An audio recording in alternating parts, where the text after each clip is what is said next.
Hello dear student, हमारे पास एक question होता है 2 की power sine square X plus 2 की power cos square x equal to 3। इस क्वेश्चन को हमें सॉल्व करना है। तो कैसे इसको सॉल्व किया जाएगा? देखिए यहाँ पर साइन और कॉस दोनों है, तो दोनों को किसी एक वेरिएबल में पहले कन्वर्ट कर लेते हैं। तो इस क्वेश्चन को हम लिखते हैं 2 की power sine square X plus 2 की पावर कॉस स्क्वायर एक्स को 1 माइनस साइन स्क्वायर एक्स ऐसा लिखा जा सकता है। 1 minus sine square x equal to 3 इस तरीके से लिखा जाएगा।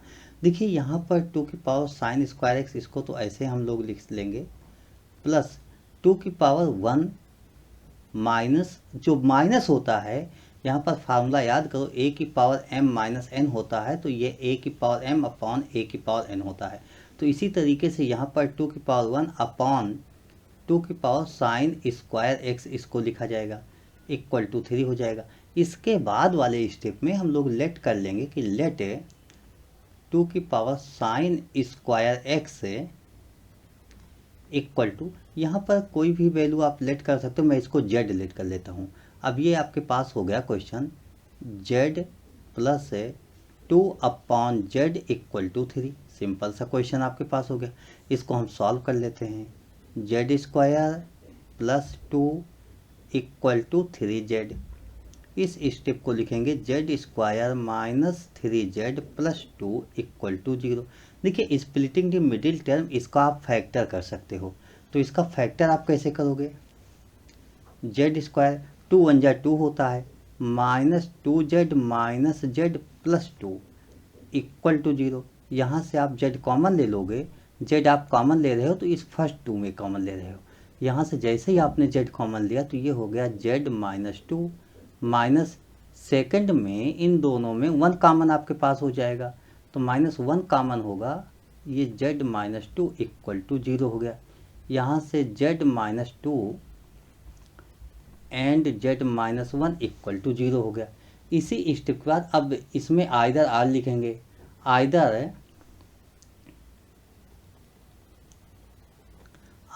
Z minus 2 equal to 0 or z minus 1 equal to 0।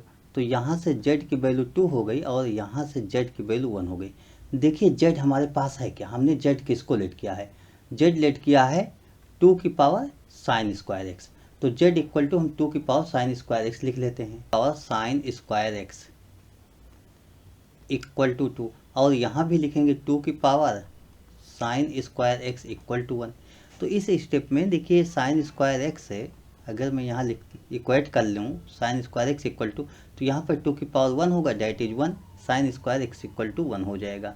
और इस स्टेप में देखूँ तो sine square x equal to, देखिए 2 की पावर होगा तभी हम इक्वेट कर पाएंगे, तो 1 को हम 2 की पावर 0 लिख देंगे, mean sine square x equal to 0 हो गया। इस तरीके से हमने नोट कर लिया। बेसिक आइडेंटिटीज से हम लोग फार्मूला पढ़ चुके हैं। वो फार्मूला ये पढ़ चुके हैं कि भाई sine square x equal to, अगर कहीं पर साइन स्क्वायर अल्फा होता है then x equal to n pi plus minus alpha होता है। तो यही हम कॉन्सेप्ट यहाँ पर लगाएंगे। जो यहाँ पर 1 लिखा गया, 1 किसके लिए होता है साइन में? तो हम लिखेंगे sine square pi by 2, sign square x, sine pi by 2 1 होता है, तो यहाँ पर इस तरीके से लिखा जा सकता है।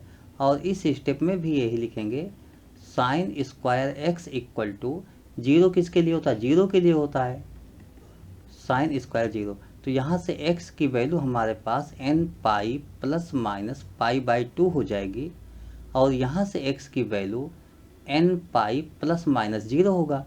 तो x इक्वल टू आपके पास जो आंसर आ गया वो n पाई आ गया। n पाई आप यहाँ से लिखोगे, यहाँ से n पाई आ गया, और यहाँ से हमारे पास n pi plus minus pi by 2। तो ये सभी हमारे पास आंसर आ गए।